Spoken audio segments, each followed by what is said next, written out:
नस्तग़फ़िरुहु व नु'मिनु बिही व नतवक्कलु अलैहि व नऊज़ु बिल्लाहि मिन शुरूरि अनफुसिना व मिन सय्यिआति अमालिना मन यहदिहिल्लाहु फला मुज़िल्ल लहु व मन युज़्लिल्हु फला हादिय लहु व नशहदु अन ला इलाहा इल्लल्लाहु वहदहु ला शरीका लहु व नशहदु अन्न सय्यिदना मुहम्मदन अब्दुहु व रसूलुहु अरसलहु बिलहक़्क़ि बशीरन व नज़ीरा व क़ाल अल्लाहु तआला फ़िल क़ुरआनिल मजीद वल फ़ुरक़ानिल हमीद अऊज़ु बिल्लाहि मिनश शैतानिर रजीम बिस्मिल्लाहिर रहमानिर रहीम लौ अंज़लना हाज़ल क़ुरआन अला जबलिन लरअयतहु ख़ाशिअन मुतसद्दिअन मिन ख़श्यतिल्लाह सदक़ल्लाहुल अज़ीम व सदक़ रसूलुहुन नबियुल अमीनुल करीम नहनु अला ज़ालिका मिनश शाहिदीन व शाकिरीन अल्हम्दुलिल्लाहि रब्बिल आलमीन। निगाहे इश्क़ व मस्ती में वही अव्वल वही आखिर, वही क़ुरआन वही फ़ुरक़ान वही यासीन वही ताहा। ऐ ख़त्म रसूल सैयदे कुल सरवरे ज़ीशान सुल्तानों के सुल्तान, तुम क़िबला ए दिल काबा ए जाँ मरकज़ इरफ़ान और हासिल ईमान। बिरादरान अज़ीज़, इज़्ज़त माब, हुफ़्फ़ाज़ इकराम, अल्लाह का बड़ा शुक्र व एहसान है कि आप हज़रात क़ुरान मजीद फ़ुरक़ान हमीद की मुकम्मल तिलावत नमाज तरावी में समाअत फरमाया। ये महीना रमज़ानुल मुबारक का महीना है। इस माह की ख़ुसूसियत ये है कि आक़ा सैयद आलम सल्लल्लाहु अलैहि वसल्लम पर क़ुरान मजीद फ़ुरक़ान हमीद का जो नुज़ूल हुआ वो इसी माह में हुआ। न सिर्फ़ मेरे आक़ा सैयद आलम सल्लल्लाहु अलैहि वसल्लम बल्कि दीगर जितने भी अम्बिया अलैहिस्सलाम तशरीफ़ लाए हैं उन पर अल्लाह की तरफ से जो कलाम का नुज़ूल हुआ है वो रमज़ानुल मुबारक के महीने में ही हुआ है। तो इस महीने को अल्लाह के कलाम से बड़ी ख़ास निस्बत है और इस माह के अंदर मेरे आक़ा सैयद आलम सल्लल्लाहु अलैहि वसल्लम की साहबज़ादी सैयदे कायनात ख़ातून जन्नत सैयदा ताहिरा आबिदा बीबी फ़ातिमतु ज़हरा रज़ियल्लाहु ताला अन्हा सलामुल्लाहि अलैहा का विसाल भी 3 रमज़ान को हुआ। इसी माह में उम्मुल मोमिनीन उम्मे सलमा का विसाल भी 3 रमज़ान को हुआ। इसी माह की आज अल्हम्दुलिल्लाह 9 रोज़े हम और आप मुकम्मल करे हैं और 10 रमज़ान में शामिल हो गए, दाखिल हो गए। तो 10 रमज़ान को निस्बत है सैयदा खतीजतुल कुबरा रज़ियल्लाहु ताला अन्हा जो आक़ाए नामदार नबी रहमत सल्लल्लाहु अलैहि वसल्लम की पहली अहलिए मोहतरमा है। तो इंशाअल्लाह ताला जो कुछ भी आप हज़रात से गुफ्तगू का मैं शर्फ़ हासिल करूँगा इसमें 2 बातें होगी। एक ये कि क़ुरान मजीद फ़ुरक़ान हमीद का और बाहमी हम अहले इस्लाम का क्या ताल्लुक़ होना चाहिए, क़ुरान का हमसे क्या मुतालबा है और क़ुरान मजीद फ़ुरक़ान हमीद के जो हुकूक़ हम पर है उन हुकूक़ को आपको और हमको समझना है और कोशिश ये करना है कि वो हक़ हमसे अदा हो सके। क़ुरान मजीद फ़ुरक़ान हमीद का पहला हक़ हम पर यह आयद होता है कि क़ुरान को अल्लाह का कलाम समझकर उस पर ईमान लाए। अल्लाह का कलाम समझकर उस पर ईमान लाना, उस पर यकीन करना, ज़बान से उसका इक़रार भी करना है और दिल से उसकी तस्दीक़ भी करना है। ये पहला हक़ है और उसकी अज़मत को समझना है।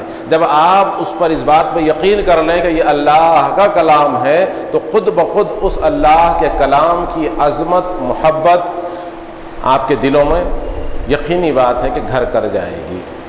ये सवाल पैदा हो सकता है कि ये कैसे बात करते हैं कि भाई कुरान को हम मुसलमान कलमा पढ़ने वाले अभी अभी कुरान को सुने हैं और फिर ये कैसे ख्याल हो जाए कि हम कुरान को भी पढ़ें और अल्लाह का कलाम न समझें।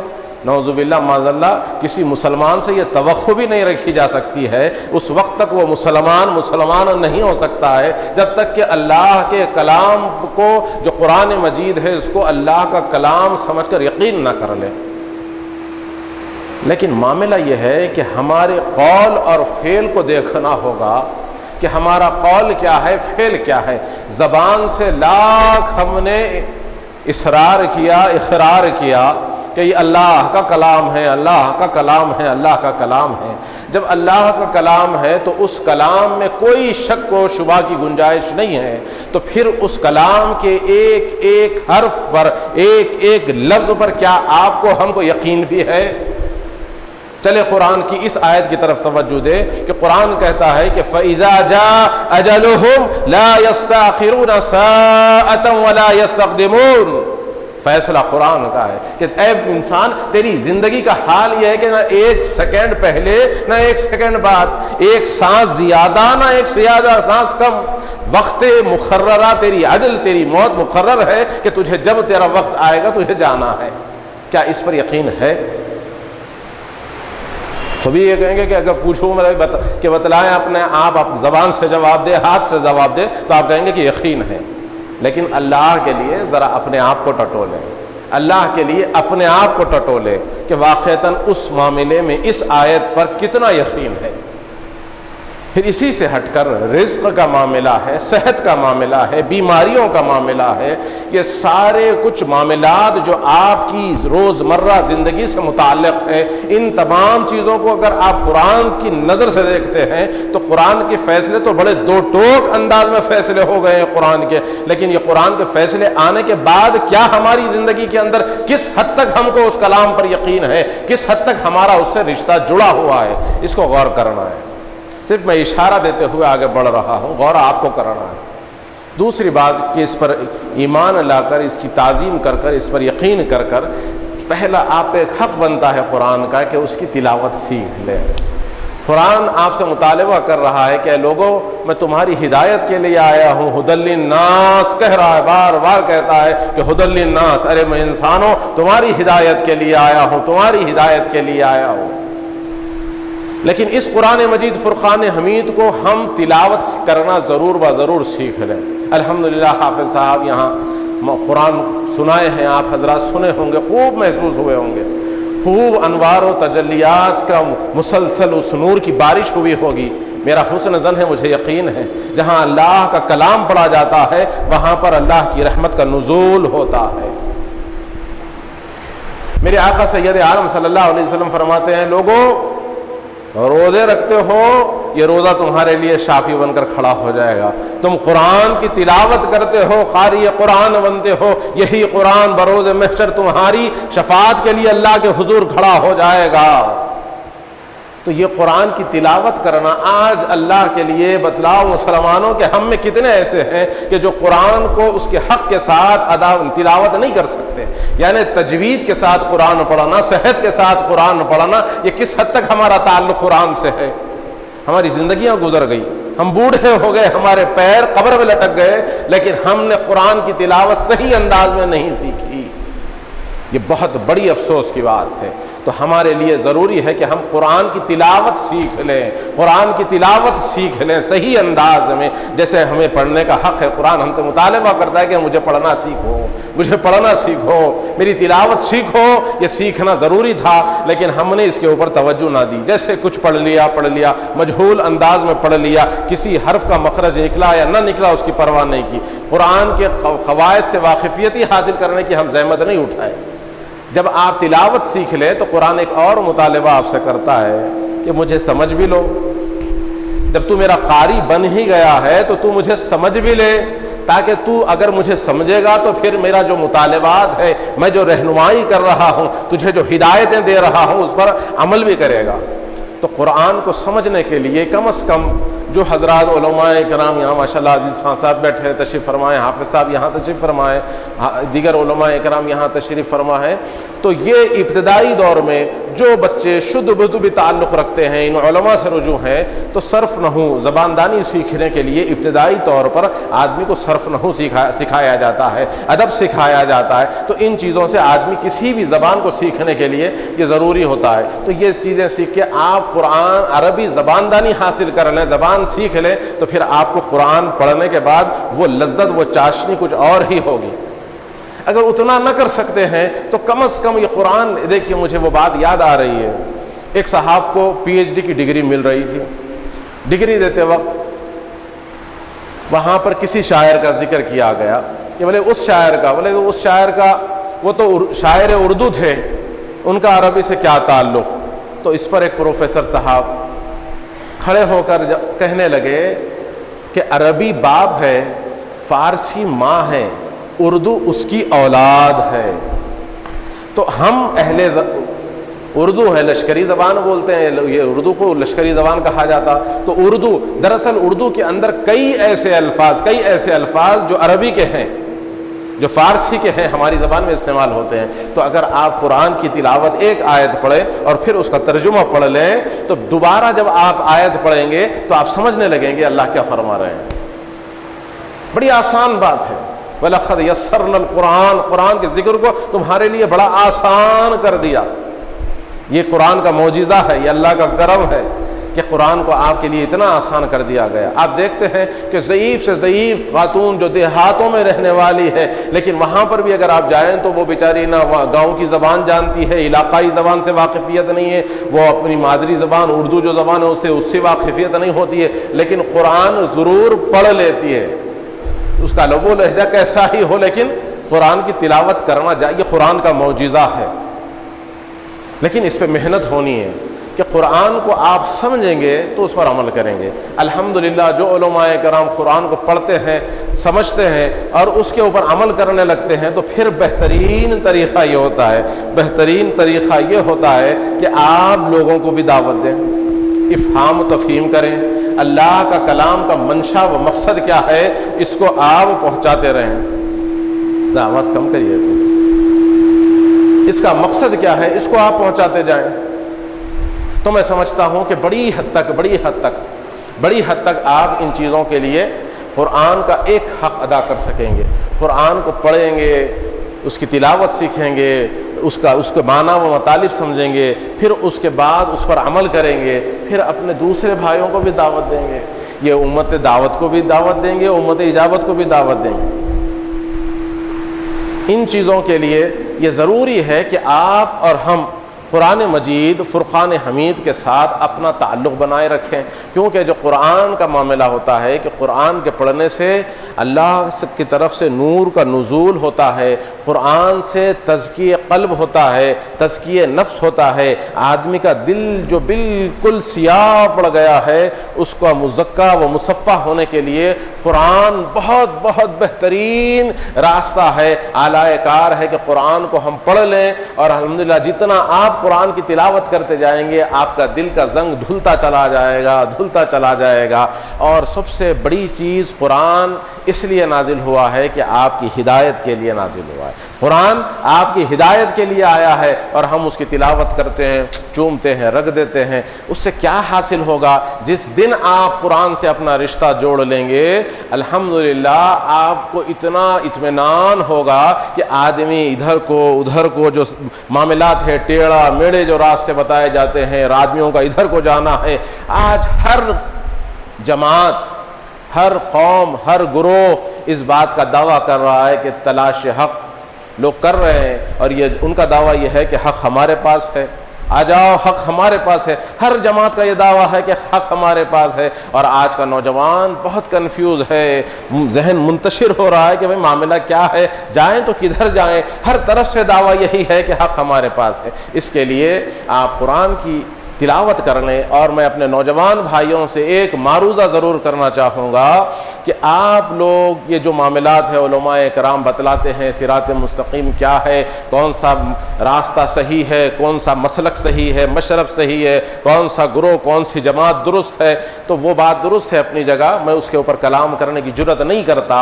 लेकिन अल्लाह के लिए नौजवानों, तुम्हारी सुबह व शाम माश की तलाश में है या फिर तालीमी मैदानों में जो दुनियावी डिग्रियां हासिल करने में लगे हुए हैं, तुम्हारे पास इतना वक्त नहीं है कि इन मसाइल में उलझ पड़ो। तो तुम्हें यह चाहिए कि जिसके करने में कोई शक नहीं, कुरान की तिलावत में कोई शक नहीं है, आप तिलावत करें।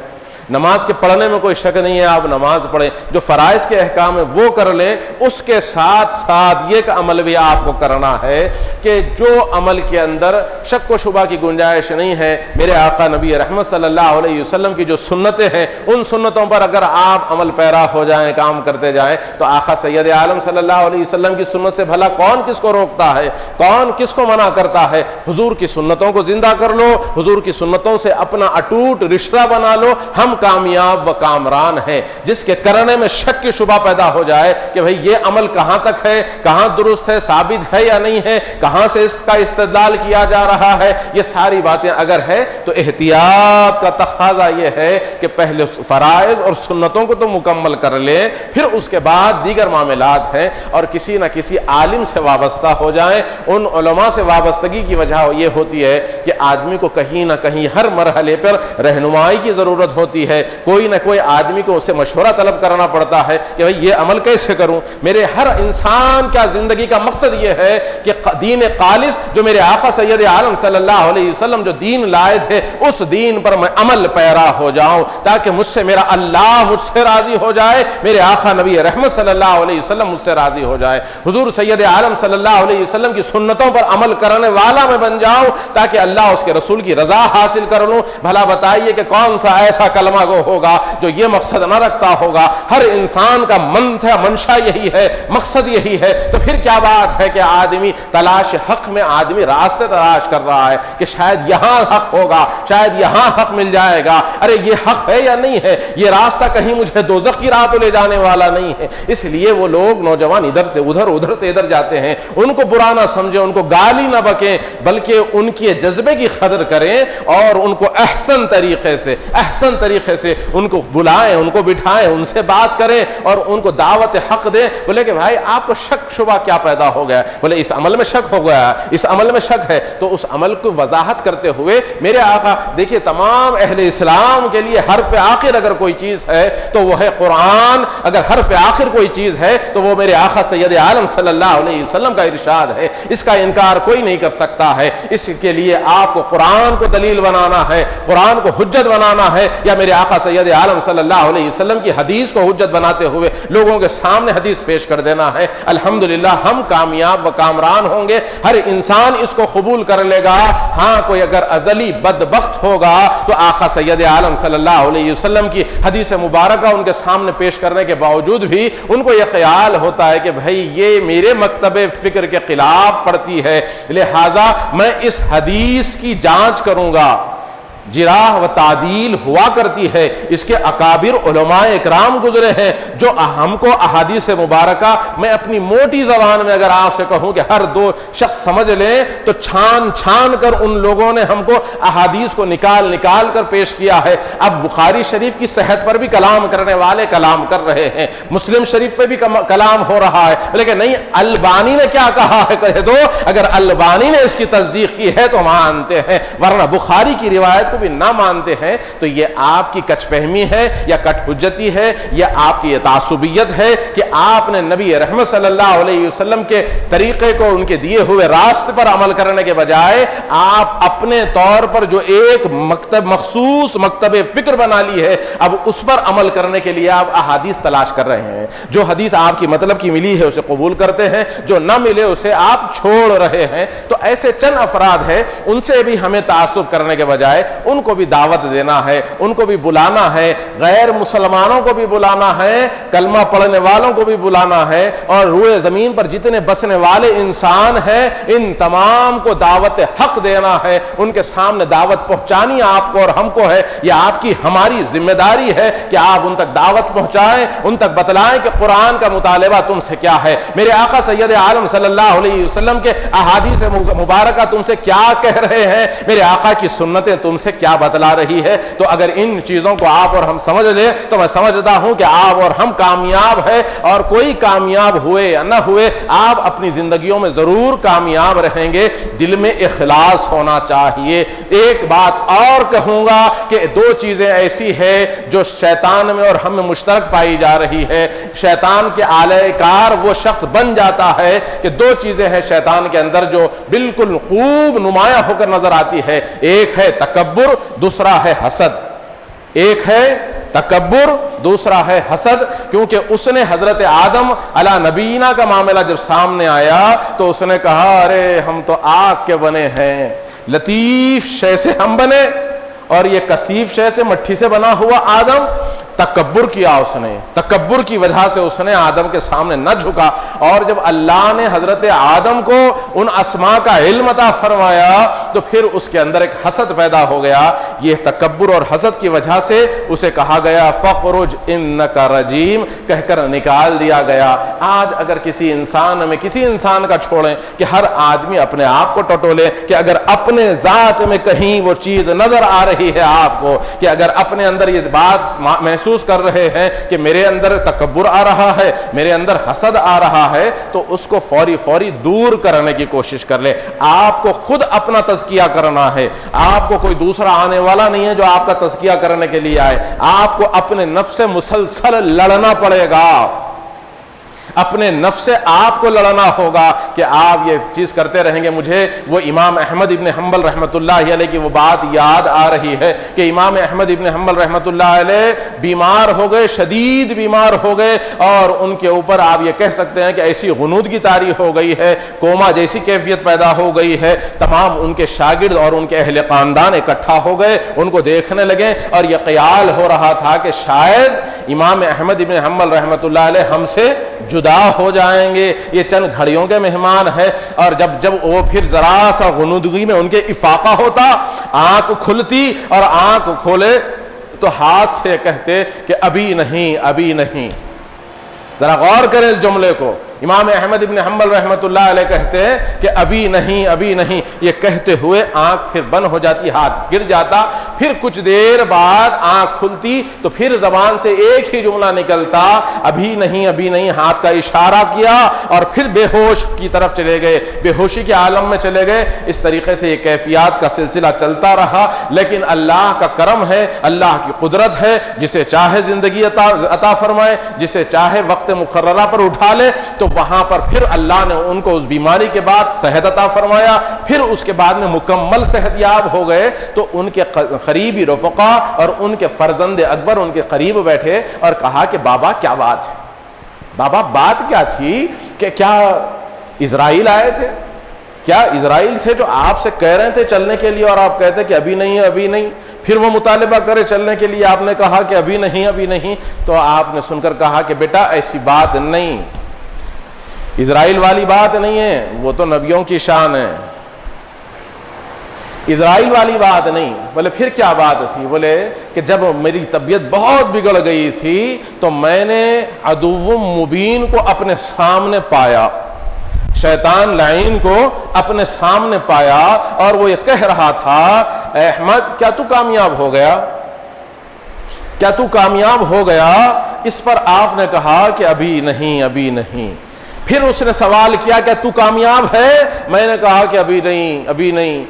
यानी आप ये इससे मैं जो आप हजरात के सामने जिस बात की तरफ तवज्जो दिलाना चाह रहा हूं, तादमे गरगरा, तादमे आखिर तक भी आदमी को मुसलसल अपने नफ्स से लड़ना है।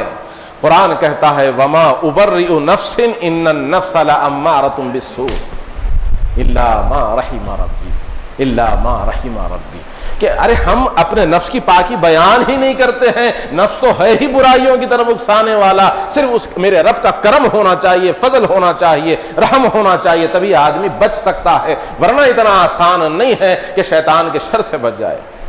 अरे मौला की कसम खा के निकलने वाला फबी इज्जती का कहा कि मौला मुझे तेरी इज्जत की कसम है कि ये औलाद आदम को भटका कर छोड़ूंगा, मगर ये कि चंद को, वो मुखलिस लोग जो होंगे उनको मैं नहीं भटका सकूंगा, मावाखी को तो भटकाना ही भटकाना है। और कुरान खुद कह रहा है कि ये अदुव्वुम मुबीन बनकर आया है तेरे सामने, तुम्हें भटकाने के लिए आया है और इजाजत लेकर आया है, मेरी इजाजत के साथ आया है कि औलाद आदम को भटकाएगा, गुमराही की तरफ डालेगा। और आप लोग इस मामले के अंदर फिर इतने ज्यादा खामोश क्यों बैठे हैं? हालात शहर के जरा बिगड़ गए तो हर आदमी जो कुछ भी अपनी तैयारी करना है कर लेता है, अपने जगह बैठा है, उससे झगड़ा हो गया, 4 बेटों को इकट्ठा कर लिया, रिश्तेदारों को बुला लिया कि मामला यह है कि कभी भी हमला हो सकता है और ये अदुव्वुम मुबीन जो खुला दुश्मन है, और इसकी आपने क्या तैयारी कर रखी है, इसके शर से बचने के लिए हम क्या कर रहे हैं। तो इस मौके पर रमजानुल मुबारक के अंदर जो आखिरी अशरा होता है, मेरे आका सैयद आलम सल्लल्लाहु अलैहि वसल्लम का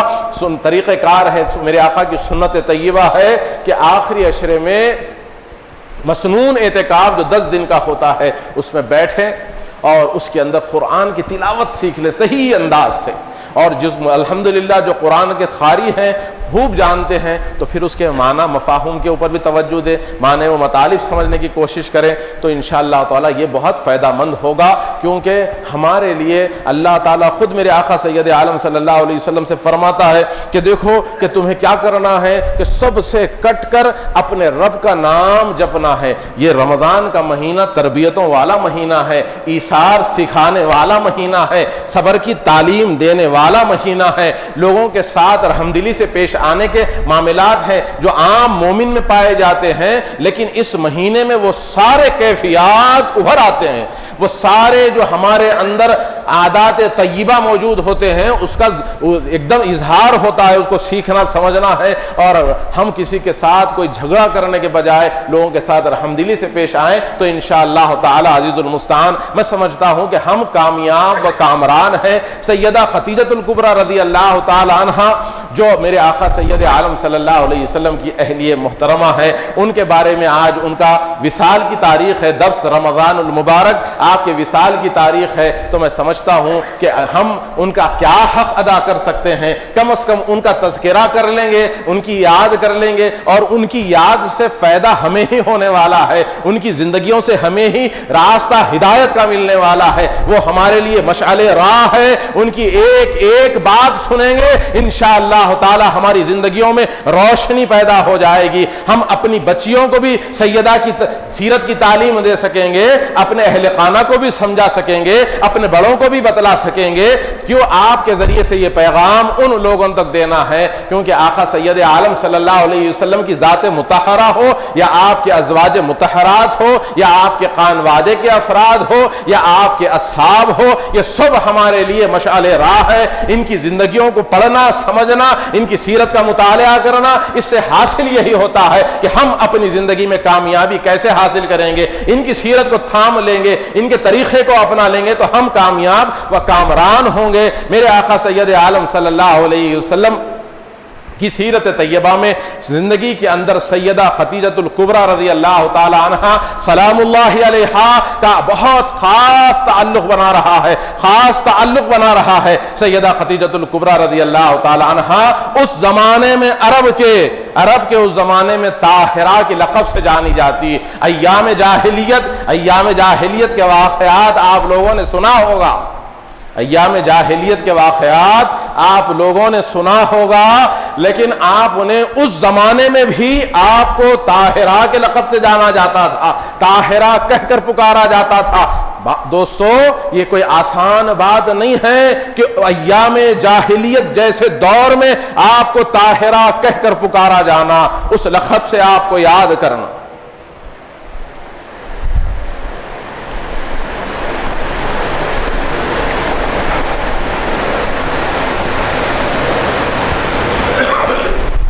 जज़ाकल्लाह। सैयदा खतीजतुल कुबरा रज़ी अल्लाह ताला अन्हा की ज़िंदगी मेरे आका सैयद आलम सल्लल्लाहु अलैहि वसल्लम से पहले भी आपका एक निकाह हुआ, वो इंतकाल कर गए, दूसरा निकाह हुआ, वो भी इंतकाल कर गए। आपके वालिद के बारे में दोनों शहादतें मिलती है कि बहुत पहले वो एक जंग में गए थे और उसमें इंतकाल कर गए, या एक रिवायत ये मिलती थी कि आप बक़ैद हयात थे। दोनों रिवायतें भी हमारे सामने हैं, लेकिन ज़्यादा सही ये मालूम होता है कि आप विसाल कर गए। वो जो वाक़यात आपके निकाह से मुताल्लिक़ मिलते हैं वो आपके चचा थे। दरअसल सैयदा खदीजतुल कुबरा रज़ी अल्लाह ताला अन्हा अरब की अरबपति खातून थी, जिनके पास 80,000 ऊँट हुआ करते थे जो इम्पोर्ट एक्सपोर्ट के लिए रखा गया था। न सिर्फ हिजाज बल्कि यमन, शाम, बहरैन, वहाँ तक आपके 80,000 ऊँट के काफ़िले जाते और वहाँ पर यहाँ का माल वहाँ बेचा जाता, फिर वहाँ से माल खरीद कर यहाँ लाया जाता। तो अरब की अरबपति खातून थी। आपके वालिद की तिजारत भी आपके हिस्से में आई और पहले शौहर की तिजारत भी आपको मिली, दूसरे शौहर की तिजारत का माल मता भी आपको मिला। इस तरीके से आपकी तिजारत बड़ी वसी हो गई थी, बड़ी वसी हो गई थी। मेरे आका सैयद आलम सल्लल्लाहु अलैहि वसल्लम भी अपने चचा के साथ, हज़रत अबू तालिब के साथ मुल्क शाम को जाया और आया करते। सफ़र पर जाते, देखते देखते ही देखते आपने सुना बार बार कि मेरे आका सैयद आलम सल्लल्लाहु अलैहि वसल्लम को ऐलान नबुव्वत से पहले मेरे आका सैयद आलम सल्लल्लाहु अलैहि वसल्लम को लोग क्या कहते? सादिकुल अमीन कहते।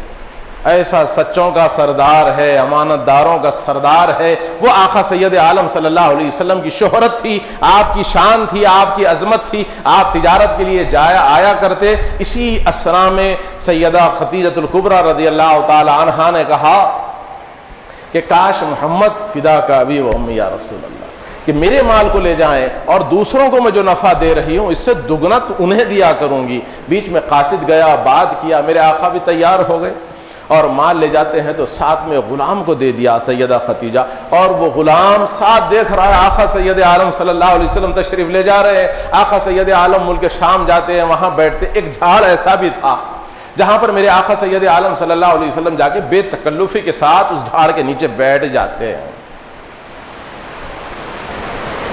गिरजा घर से, जिसे आप चर्च कहते हैं, वहाँ से देखने वाले राहिब ने देखा, लेकिन ये कौन है? आपकी उम्र शरीफ लगभग 24-23 बरस। देखने वाले ने देखा और फिर उस गुलाम से पूछा कि ये कौन? तो आपका पूरा तारुफ हुआ। उस तारुफ पर उसने कहा कि आज तक मुझे जो इल्म है, आसमानी किताबों का जो इल्म है, मैंने अपने अकाबिरीन से जो रिवायतें मुझे पहुंची है, इस झाड़ के नीचे कोई गैर नबी बैठ नहीं सका। ये मुकाम तो, ये मस्कन सिर्फ अंबिया के बैठने का मस्कन है, और यहाँ पर ये जाकर इतनी बेतकल्लुफी से बैठे। आप देख रहे हैं कि बहुत से लोग हैं लेकिन कोई आदमी जुर्रत नहीं करा। मुखल्लिबुल क़ुलूब वो है, इसलिए कोई किसी के दिल में वो डालता नहीं। उनका मुकाम था, वो गए और बैठे, तो इसका ये बात हो गई। वो आपका जो साथ गुलाम थे हजरत खतीजा के, वो देखते हैं कि वापस हो रहे हैं, कड़क धूप है गर्मा की, लेकिन ऊपर 2 फरिश्ते आए और नूरानी तौर पर आपको साया कर दिया और आप बड़े आराम से सफर में चले जा रहे हैं।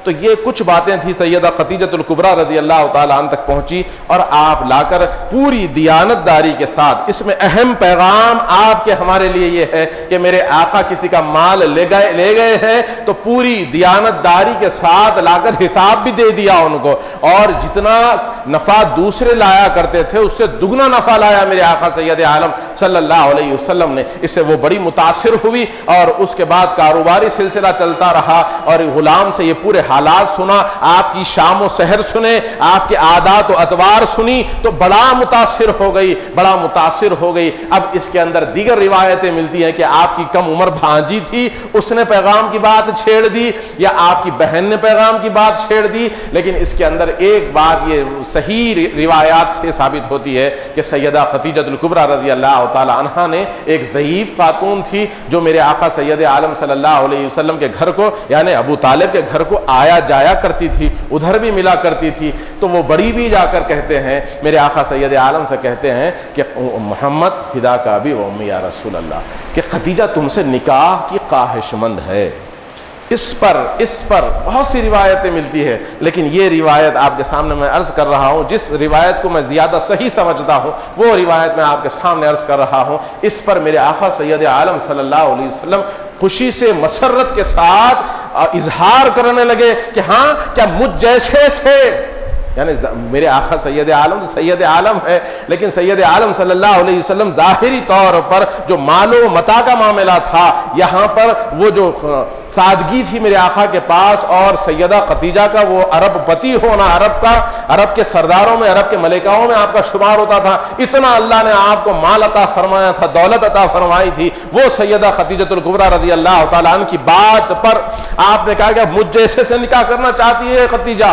बोले हाँ। तो आप अपने चचा से कहते हैं, अबू तालिब से, अबू तालिब अमीर हमजा को बुलाते हैं, ये लोग जाते हैं, बात करते हैं, अल्हम्दुलिल्लाह हजरत अबू तालिब निकाह पढ़ते हैं, खुतबा देते हैं, ये शादी का मामला तय हो जाता है। सैयदा खतीजतुल कुबरा आप विदाई की तरफ ले जाना चाहते हैं, आपने कहा कि ऐसे कैसे चले, ऊंट काटो, रिश्तेदारों को खिलाओ। 2 ऊंट ज़िबा किए गए और फिर वो एक वलीमे की शिक्ल इख्तियार की गई, लोगों को खिलाया गया। सैयदा खतीजतुल कुबरा मेरे आका सैयद आलम सल्लल्लाहु अलैहि वसल्लम की अज़वाजी जिंदगी में बन जाती है, रफीक हयात, शरीक हयात, कुर्बान जाए रोए जमीन पर, क्या जोड़ा जो कायनात के अंदर इससे ज्यादा मोतबर जोड़ा कोई हो नहीं सकता, अल्लाह की कसम, कि मेरे आका सैयद आलम सल्लल्लाहु अलैहि वसल्लम के साथ आई। अल्लाह ने आपको खतीजतुल कुबरा ही के बतन से औलाद अता फरमाई, खतीजतुल कुबरा ही के बतन से औलाद अता फरमाई है। आपके पहले के बच्चे भी हुआ करते थे, वो एक बेटी 2 बेटे थे जो दूसरे शौहरों से थे, वो भी आका सैयद आलम सल्लल्लाहु अलैहि वसल्लम के साथ इतना घुल मिल गए थे कि एक शफीक बाप की तरह मेरे आका उनको मोहब्बतें देते, और वो भी आका सैयद आलम सल्लल्लाहु अलैहि वसल्लम को अपने वालिद मानते हुए ज़िंदगियाँ गुजार रहे थे। और वो बाद में मुसलमान हुए और शहादत भी पाई कि जंग जमल के अंदर आपको शहादत मिलती है एक रिवायत के मुताबिक, और एक रिवायत के मुताबिक इब्तिदाई दौर में जबकि सैयदना अबू बकर सिद्दीक़ रज़ी अल्लाह ने हुजूर सल्लल्लाहु अलैहि वसल्लम से कहा था कि या रसूल अल्लाह, हुजूर ने फरमाया मैं ऐलान करना चाह रहा हूँ, हक का ऐलान फरमाया, हर तरफ से काफिर टूट पड़े, अबू बकर बीच में आ गए, ज़ैद इब्न हारिसा आ गए। उस वक्त हजरत हिंदा रज़ी अल्लाह ताला अन्हा जो हुजूर सल्लल्लाहु अलैहि वसल्लम के रबीब होते हैं, यानी आपकी अहलिए मोहतरमा के फर्जंद है, वो उस वक्त शहादत पाए। दोनों रिवायतें आती है, एक रिवायत और मिलती है कि मिस्र में ताउन हुआ था, उसके अंदर आप विसाल कर गए। अलगर्ज ये कि मेरे आका सैयद आलम सल्लल्लाहु अलैहि वसल्लम के साथ खतीजतुल कुबरा रज़ी अल्लाह ताला अन्हा का जो ताल्लुक़ रहा है, आपने अपना सारा माल, जब मेरे आका सल्लल्लाहु अलैहि वसल्लम ने 25 बरस की उम्र में मेरे आका की शादी होती है और 40 बरस की उम्र में आका सैयद आलम सल्लल्लाहु अलैहि वसल्लम पर पहली वही का नुज़ूल होता है, वो आका सैयद आलम सल्लल्लाहु अलैहि वसल्लम इस वही से पहले जो रूए सादिका जिसे कहा जाता है, सच्चे ख्वाब मेरे आका सैयद आलम सल्लल्लाहु अलैहि वसल्लम देखा करते थे, और आप अपनी रफीक हयात से बयान किया करते थे। मेरे आका सैयद आलम सल्लल्लाहु अलैहि वसल्लम सैयदा खतीजा से ये ख्वाब बयान करते, आका सैयद आलम के ये ख्वाब सुनकर आप बड़ी तसल्ली देती और कहती कि यकीनन आपका हाल ही तो ऐसा है, आपके मामलात ऐसे हैं, आप बेकसों का सहारा है, आप यतीमों के सर पे हाथ रखने वाले हैं, आप गरीबों की मदद करने वाले हैं, मुसाफिरीन की मदद करने वाले हैं, हर मजलूम की आवाज बनकर खड़े होने वाले हैं। इन अल्फाज में मेरे आका सैयद आलम सल्लल्लाहु अलैहि वसल्लम का हौसला बुलंद करती है। उसके बाद मेरे आका सल्लल्लाहु अलैहि वसल्लम अब गारे हिरा का रुख फरमाते हैं और जाकर वहां बैठते हैं, आते हैं महीना 8-8 दिन, 15-15 दिन, जब तक वहां मेरे आका बैठते, खाना पीना साथ ले जाते, खत्म होता तो आ जाते। इसमें खास बात यह है कि सैयदा खतीजा रजी अल्लाह ताला अन्हा मेरे आका वहां बैठते, इबादतें करते, और एक दिन वो भी आता है जिसके बारे में कुरान कहता है इक़रा बिइस्मि रब्बिकल लज़ी ख़लक़, कि पहली वही का नुज़ूल मेरे आका सैयद आलम सल्लल्लाहु अलैहि वसल्लम के सामने जिब्राइल का आना और आका सल्लल्लाहु अलैहि वसल्लम को ये कुरान की आयतें तोहफे में देना, हुजूर सल्लल्लाहु अलैहि वसल्लम से बगलगीर हो जाना, हुजूर सल्लल्लाहु अलैहि वसल्लम को ये पैगाम देना। मेरे आका सैयद आलम वो पैगाम लेकर घर आते हैं, सैयदा खतीजतुल कुबरा से बयान करते हैं, मैंने इब्तिदा में जो आयतें पढ़ी, लौ अंज़लना हाज़ल कुरान अला जबलिन लरअयतहु खाशिअन मुतसद्दिअन मिन खश्यतिल्लाह व तिलकल अमसालु नज़रिबुहा लिन्नास लअल्लहुम। बिरादरान अजीज, ये आसान बात ना थी कि वो सीने अक़दस पर उस कुरान का नुज़ूल होना। मेरे आका सैयद आलम सल्लल्लाहु अलैहि वसल्लम पर जब कुरान का नुज़ूल हुआ तो मेरे आका घर आते हैं। उस मौके पर सैयदा खतीजतुल कुबरा रज़ी अल्लाह ताला अन्हा है जो आका सल्लल्लाहु अलैहि वसल्लम को बड़ी तशफ़्फ़ी देती है, बड़ी तस्कीन की बातें करती है। और आका सैयद आलम चादर ओढ़ कर लेट जाते हैं। ये इब्तिदाई वही का ज़माना है। उसके बाद बहुत सी और भी बातें हैं, बाद में इंशाअल्लाह ताला कर किसी वक्त अर्ज किया जाएगा कि सैयदा खतीजतुल कुबरा रज़ी अल्लाह ताला अन्हा वो पहली खातून है, वो पहली खातून है जो आका सैयद आलम सल्लल्लाहु अलैहि वसल्लम ने जो पैगाम लाया था कि कहो ला इलाहा इल्लल्लाह मुहम्मदुर रसूलुल्लाह, वो सैयदा खतीजतुल कुबरा पहली खातून है जो ईमान लाई। अहले सुन्नत वल जमात के अकाबिरीन ने इसकी बड़ी उम्दा तक़सीम की है, बड़ी उम्दा तक़सीम की है। कहा जाता है कि ख़वातीन में सबसे पहले सैयदा खतीजतुल कुबरा ने ईमान लाया, मर्दों में सैयदना अबू बकर सिद्दीक़ ने ईमान लाया, बच्चों में अली मुर्तज़ा ने ईमान लाया और ग़ुलामों में ज़ैद इब्न हारिसा ने ईमान लाया, लड़कियों में ज़ैनब बिनते मोहम्मद ने ईमान लाया।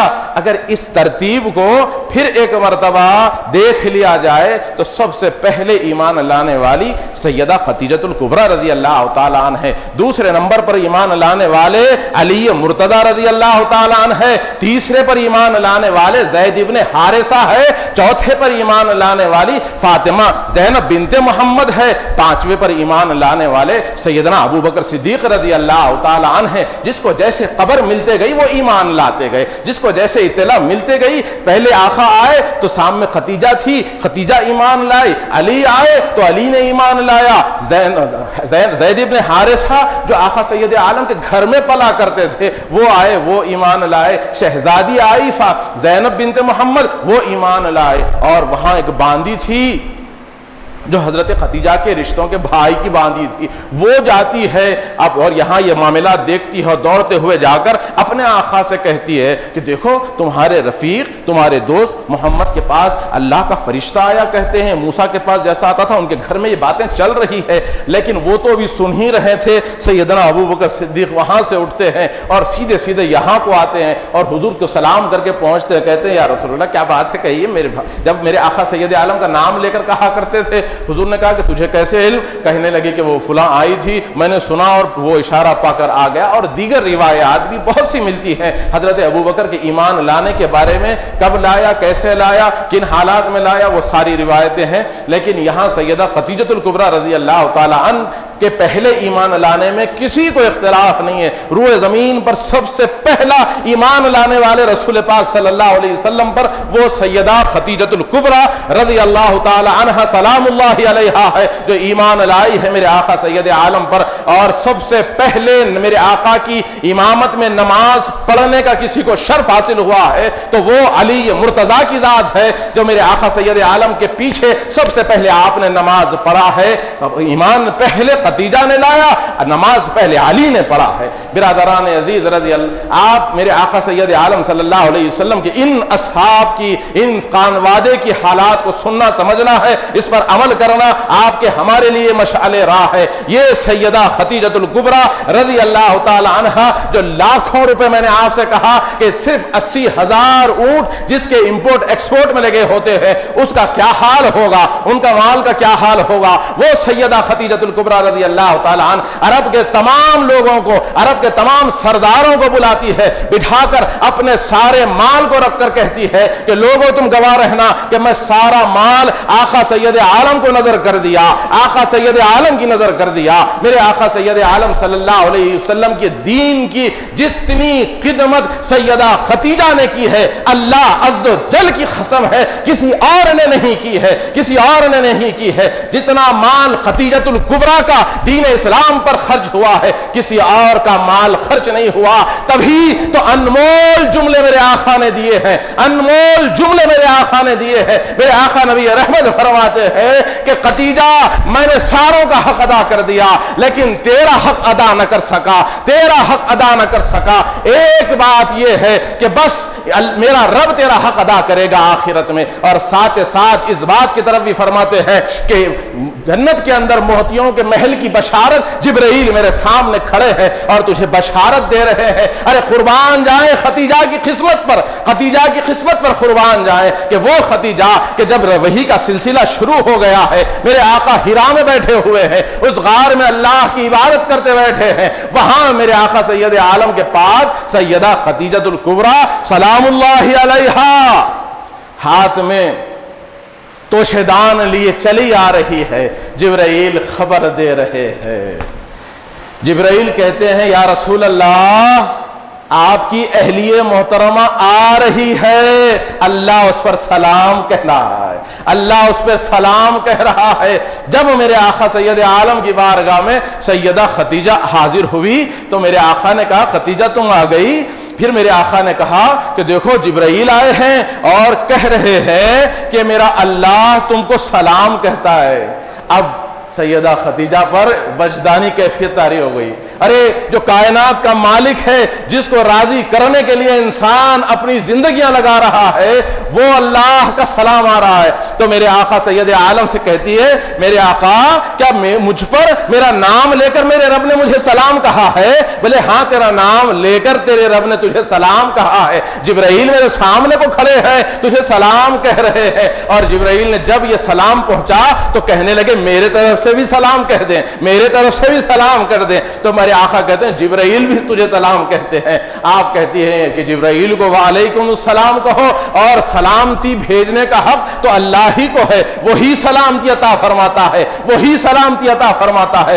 ये बहुत बड़ा एजाज था सैयदा खतीजतुल कुबरा रजी अल्लाह तआला अन्हा को कि आका सैयद आलम के मौजूदगी में जिब्राइल अमी वास्ता बन रहे हैं, आका वास्ता बन रहे हैं, और अल्लाह सलाम भेज रहा है। अपने नबी का तोशा लेके आने वाली को अल्लाह सलाम भेज रहा है, अल्लाह सलाम भेज रहा है। बिरादरान अजीज, ये खतीजतुल कुबरा रजी अल्लाह तआला अन्हा मेरे आका सैयद आलम सल्लल्लाहु अलैहि वसल्लम के दीन के खातिर जितनी कुर्बानियां दी है कोई और ने नहीं दिया है। इतने कुर्बानियों के बाद आप देखते हैं कि हजरत अबू तालिब उस मौके पर जबकि अरब ने आपका बाइकाट कर दिया, मेरे आका सल्लल्लाहु अलैहि वसल्लम से सोशल बाइकाट कर दिया गया, सारे लोग अपना रिश्ते नाते तोड़ लिए, मालूम मता देने के बावजूद भी खाने पीने का सामान आपके हाथ नहीं बेचा करते। आखिरकार आपने अपनी घाटी में ले गए, शेब अबी तालिब में ले गए। हजरत अबू तालिब कहते हैं कि भतीजे यहां आ जाओ, ये सारे के सारे मिलकर यहां रहने लगे। मेरे आका सैयद आलम के कलमा पढ़ने वाले आपके खानदान के अफराद सब मिलकर उस घाटी में जिंदगी गुजार रहे हैं। वो कुर्बान जाए मेरे आका सैयद आलम के घराने पर सैयदा खतीजतुल कुबरा रजी अल्लाह तआला अन्हा अपनी छोटी छोटी साहबजादियों को लेकर अपने आका सैयद आलम सल्लल्लाहु अलैहि वसल्लम के साथ वहां जिंदगी गुजार रही है।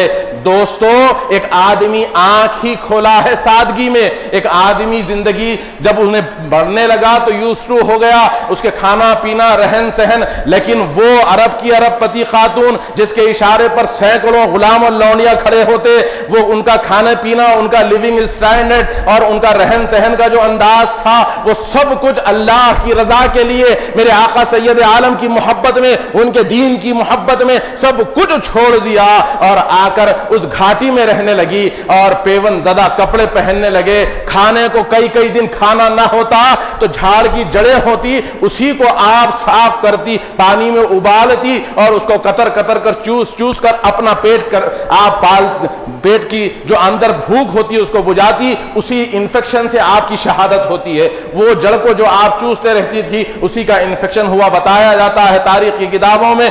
वहां पर आप इतने कमजोर हो गए, इतने कमजोर हो गए, वहां पर भी अगर कभी कभार रात के अंधेरों में शेब अबी तालिब में कोई अनाज की बोरियां डाल जाता तो वो सैयदा खतीजतुल कुबरा रजी अल्लाह तआला अन्हा के बिरादर मोहतरम थे हकम बिन हुजाम रजी अल्लाह तआला अन्हु, जो बाद में ईमान लाए हैं, उनका हाल यह था कि अपने गुलामों के साथ रात में लाकर वहां पर बोरिए गेहूं के, चावल के और दीगर अशिया के बोरिए यानी थैले गिरा देते, वही पका पका के सहाबा इकराम रिजवानुल्लाह ताला अलैहिम अजमईन जिंदगी गुजारते। इससे निकलने के बाद इतनी ताकत न थी कि आप जिंदगी से लड़ सकती। आखिरकार 3 दिन आगे पीछे हुजूर सल्लल्लाहु अलैहि वसल्लम के ज़ाहिरी 2 बड़े सहारे थे, एक चचा अबू तालिब का, एक आपके रफीक हयात सैयदा खतीजतुल कुबरा रज़ी अल्लाह तआला अन्हा का। जब आपका वक्त आखिर आ रहा था, वक्त बहुत सी बातें मैं छोड़ रहा हूं, बहुत सी बातें मैं छोड़ते हुए इख्तिसार से अर्ज कर रहा हूं कि जब आपका वक्त आखिर आ रहा था सैयदा खतीजतुल कुबरा रज़ी अल्लाह तआला अन्हा का, तो मेरे आका सैयद आलम सल्लल्लाहु अलैहि वसल्लम करीब को जाकर बैठ जाते हैं, करीब को जाकर बैठ जाते हैं अपनी रफीक हयात, और ऐसी रफीक हयात जो लाखों करोड़ों रुपए मेरे आका सैयद आलम के दीन पर निछावर कर दी है, और इताअत गुजारी फरमा बरदारी में आपका जवाब नहीं है, वो दुनिया से रुखसत हो रही है, अपने रफीक आला से जा मिलने वाली है। मेरे आका सैयद आलम सल्लल्लाहु अलैहि वसल्लम कहते हैं, खतीजा कुछ कहना चाहती हो तो कहो। बोले कि हाँ कहना तो चाहती हूं। एक बात यह है कि आपके साथ मैंने जो जिंदगी गुजारी है, अगर इसमें कहीं मुझसे कोई कोताही हो गई है, कुछ ज्यादती हो गई है, तो आप मुझे माफ कर दें, अल्लाह के लिए आप मुझे माफ कर दें। माफी मांगती है। दूसरी बात कहती है, मेरे आका कहते हैं कुछ मांगना हो तो मांगो खतीजा। बोले कि या रसूल अल्लाह मैं कभी आपसे कुछ नहीं मांगी। मेरे आका आप दीदा होते हैं, कहते हैं कि खतीजा तूने जिंदगी भर मुझे दिया ही है, जिंदगी भर तूने मुझे दिया ही है। लेकिन आका सैयद आलम कुछ और इशारे दे रहे थे। खतीजतुल कुबरा कहती है, या रसूलुल्लाह मांगना चाहती हूं, हया इसकी इजाजत नहीं देती। मांगने को दिल चाह रहा है कि आपसे मांग लूं, लेकिन मेरी हया मुझे इजाजत नहीं देती थी कि मैं आका आपसे कैसे मांग लूं। फातिमा को अंदर भिजा दो, मैं उसी से कह दूंगी। फातिमा को अंदर भिजा दो, मैं उसी से कह दूंगी। मेरे आका सैयद आलम बाहर जाते हैं, छोटी सी जान है, सैयदे कायनात है, खातून जन्नत है। मेरे आका आप दीदा हैं, अपनी रफीक हयात की वो कैफियत देख रहे हैं और कहते हैं कि फातिमा तेरी माँ तुझे याद कर रही है, फातिमा तेरी माँ तुझे बुला रही है। सैयदे खातून जन्नत फातिमतुज़ ज़हरा जाती है, अपनी अम्मी के पास बैठती है। मेरे आका सैयद आलम सल्लल्लाहु अलैहि वसल्लम की इस शहजादी को देखकर मेरे सैयदा खतीजतुल कुबरा सीने से लगा लेती है, सर पर हाथ फिराती है। दोस्तों तुम्हारे घर में भी कोई ना कोई तुम्हारे अपने तुमसे जुदा हुए होंगे, वो मंजर भी याद कर लें तो अंदाजा होता है कि आदमी किस कदर टूटता है, किस कदर उस पर गम के पहाड़ टूटते हैं जब कोई अपना अपनों से अपने आंखों के सामने अपने से जुदा होता नजर आता है। आसान मंजर नहीं होता दोस्तों, आसान मंजर नहीं होता जब किसी का भाई, किसी का बाप, किसी की माँ उसके आंखों के सामने देख रहे हैं। वहां पर मामला यह है कि हमारे अंदर कोई ताकत नहीं है कि हम बचा सकें, सारे वसाइल इस्तेमाल कर लिए, अब मामला यह है कि बस खड़े होकर तक रहे हैं कि ये क्या हो रहा है, क्या हो रहा है। पल पल उनके अंदर से वो सांस, वो जान निकलते होती है, लेकिन उनके करीबी, उनके रफ़क़ा, उनकी औलाद, उनके रिश्तेदार, उनके अजीज़ व अक़ारिब सब ठहर कर देखते रहते हैं कि ये क्या हो रहा है, ये क्या मंजर है। तो वहां सैयदा खातून जन्नत खड़ी है, अपनी माँ को देख रही है, और सैयदा खतीजतुल कुबरा रज़ी अल्लाह तआला अन्हा हसरत भरी निगाहों से अपनी साहबजादी को देखकर कहती है कि अपने बाबा से कहना कि अगर वो मुनासिब समझे तो वो जो आप चादर ओढ़ते हैं वही के वक्त, मेरे आका सैयद आलम का तरीका होता है कि जब वही आती तो मेरे आका ऐसे चादर सर से डाल लेते थे, मेरे आका पर पसीने के कैफियत पैदा हो जाती थी। वो आसार वही के मुख्तलिफ तरीके भी बताए गए हैं, कौन सी वही के अक़साम क्या है, और वही जब नाजिल हो तो मेरे आका सैयद आलम की क्या कैफियत हुआ करती है। आका सैयद आलम से वो चादर मांगना, अगर आका अता कर दे तो मुझे कफन में वो चादर दे देना, उस चादर को मैं अपना कफन बनाकर अल्लाह के हुजूर चले जाऊंगी। ये सैयदा खतीजतुल कुबरा कही सैयदा आयश बीबी फातिमतुज़ ज़हरा रज़ी अल्लाह तआला अन्हा से, क्योंकि आप जानते हैं सूरह मुज़म्मिल हो कि सूरह मुदस्सिर हो, वो चादर की बात है, वो मेरे आका का चादर ओढ़ कर लेट जाना, फिर अल्लाह का मुखातिब होना। वो सैयदा खतीजतुल कुबरा रज़ी अल्लाह तआला अन्हा वो सारे कैफियत से वाकिफ थी। आका सैयद आलम की वो चादर मांगी है और उम्मत मुस्लिमा को आसार मुबारक की अहमियत बतलाई है। जो आसार होते हैं, जो नबियों के जिस्म से जो कपड़ा मस हो जाता है, उसकी अहमियत क्या है, यह आका सैयद आलम सल्लल्लाहु अलैहि वसल्लम की रफीक हयात इंसानियत को दर्ज देते हुए जा रही है। उम्मत मुस्लिमा को यह पैगाम दे रही है कि लोगों ये ना समझना कि कोई कपड़ा ही तो है, ये कपड़ा नफा व नुकसान का मालिक कैसा बनेगा।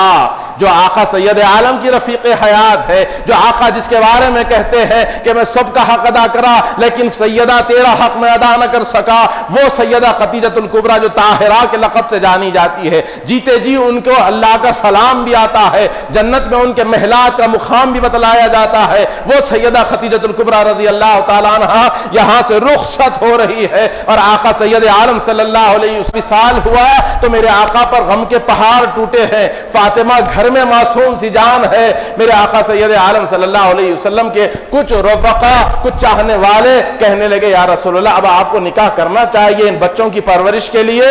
तो आपने हजरत सौदा रज़ी अल्लाह तआला अन्हा से निकाह फरमाया है। उसके बाद बीबी आयशा सिद्दीक़ा से आपने निकाह फरमाया है। मेरे आका सल्लल्लाहु अलैहि वसल्लम ने ये निकाह किए हैं मदीने। उसके बाद मदीना चले जाते हैं, वहां पर दीगर अज़वाज मुतहरात भी आ जाती है, आका सैयद आलम के साथ जिंदगी गुजारती है। अम्मा बीबी आयशा सिद्दीक़ा कहती है कि जब कभी आका सैयद आलम सल्लल्लाहु अलैहि वसल्लम खतीजा का जिक्र करते तो आप दीदा हो जाते। एक दिन की बात थी कि मैंने कहा, या रसूलल्लाह उस बूढ़ी से क्या याद करते रहते हैं, अल्लाह ने आपको उससे कई गुना ज्यादा खूबसूरत जवान औरत आपके निकाह में दिया है और आप आज भी जिनके दांत नहीं है, जिनके सिर्फ बसोड़े थे, वो तो इंतकाल भी कर गई, आज भी उस बूढ़ी को याद करते हैं। अम्मा आयशा फरमाती है कि मैं अपने आका को इतना गजबनाक कभी नहीं देखा। इस जुमले पर इतने नाराज हो गए कि मैंने अल्लाह से मन्नत मांग ली कि अल्लाह आज मेरे आका मुझसे राजी हो जाएंगे तो फिर कभी जिंदगी में खतीजा का जिक्र खैर के सिवा और कुछ नहीं करूंगी। अल्लाह अकबर। मेरे आका सल्लल्लाहु अलैहि वसल्लम को इतनी मोहब्बत थी सैयदा खतीजतुल कुबरा से। और आका सैयद आलम कहते पलटकर आयशा सिद्दीक़ा से कि आयशा, आज तेरी जब मुझसे शादी हुई तो मैं मुहम्मदुर रसूलुल्लाह था, तेरी निकाह हुआ है, दुनिया में लाखों लोग मेरे चाहने वाले हैं, लेकिन उस वक्त जबकि मेरे पास मेरी आका की सादगी थी, आका फरमाते हैं कि मेरे पास कोई मालूमता नहीं था, मेरा तारुफ दुनिया को, आका तो उस वक्त भी नबी थे जब कि आदम अभी मिट्टी और पानी के मराहिल तय कर रहे थे, लेकिन आका सैयद आलम फरमाते हैं कि उस वक्त मेरा तारुफ नहीं था, लोग मुझे मोहम्मद बिन अब्दुल्लाह के नाम से जाना करते थे। उस वक्त खतीजा ने मुझसे निकाह किया, अल्लाह ने उसके बतन से मुझे औलाद अता फरमाया है। वो खतीजा जिसने अपना सारा माल मेरे ऊपर निछावर किया है, तुम उसके बारे में कहती हो। उसके बारे में अम्मा बीबी आयशा कहती कि उसके बाद मैंने कभी जुर्रत नहीं की कि सैयदा खतीजा के बारे में कुछ कहूं। वो सैयदा खतीजा रजी अल्लाह तआला से आका सैयद आलम को ऐसी मोहब्बत थी। एक और रिवायत आपसे कहूं कि मेरे आका सैयद आलम सल्लल्लाहु अलैहि वसल्लम के घर कभी गोश्त कटता, बकरा कटता, तो आका सैयद आलम ढूंढ ढूंढ कर सैयदा खतीजा के जो दोस्त हुआ करती वो खवातीन के घर गोश्त भिजाया करते कि बोले कि जाओ वो खतीजा की दोस्त है, उसके पास दे आओ। एक दिन का वाकया है, मेरे आका अपने हुजरे में बैठे हैं, अपने हुजरे में मेरे आका बैठे हैं, वहां देखते क्या है कि बाहर से सलाम की आवाज आई। हाला आई जो खतीजा की बहन थी, आवाज दी और इज़्न तलब की, या रसूलल्लाह कि मैं आ जाऊं, मैं अंदर आ सकती हूं।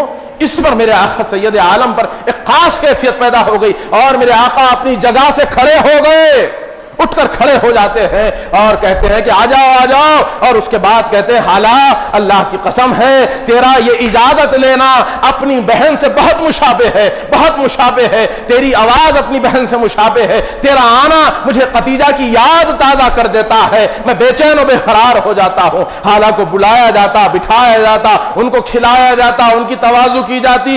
इतना ज्यादा सैयदा खतीजा से मेरे आका सल्लल्लाहु अलैहि वसल्लम का अटूट रिश्ता था। आका सैयद आलम सल्लल्लाहु अलैहि वसल्लम ने रूह जमीन पर जिनको बशारतें दी है जन्नत की सरदार होने की, औरतों की सरदार होने की, उसमें 4 दीगर अलग अलग रिवायतें आती है।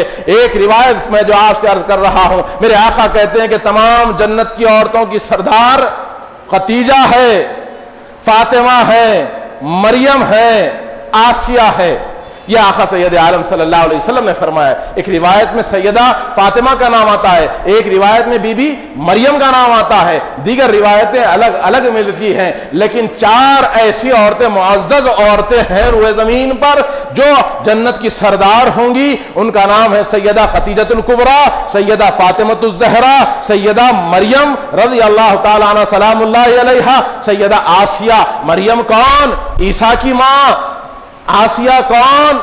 फिरौन की बीवी जो मूसा अलैहिस्सलाम को पाली है। और सैयदे कायनात तो सैयदे कायनात है, जो सलाम उसको जिसने पाल कर उम्मत को हुसैन दिया, तो अरे यहाँ सलाम उस पे है जिसने फातिमा पाल कर नबी को दिया।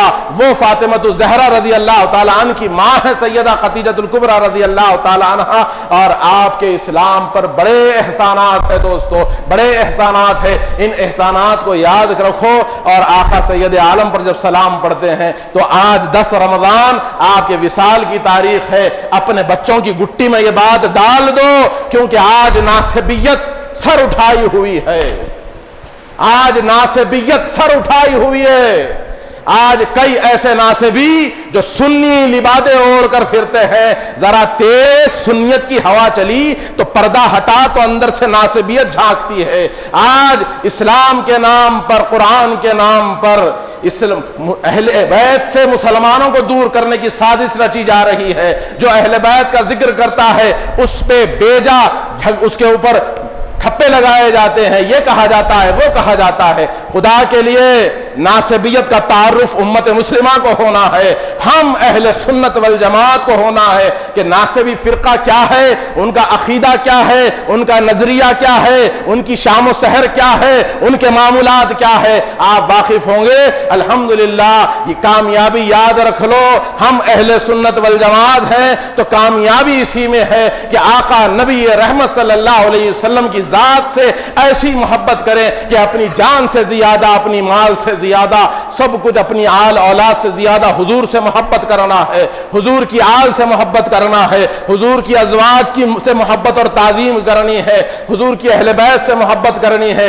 हुजूर के सहाबा किराम रिज़वानुल्लाह ताला अलैहिम अजमाइन से मोहब्बत करना, यही अहले सुन्नत वल जमात है। अहले सुन्नत एक बाअदब फिरके का नाम है, बाअदब फिरके का नाम अहले सुन्नत वल जमात है। इसके अंदर हमारे पास कभी ज्यादती नहीं होती है। कभी ये कहा जाता है कि अहले बैत से बात ना करो, अरे गुलू कर रहे हो, गुलू कर रहे हो, कौन गुलू कर रहा है?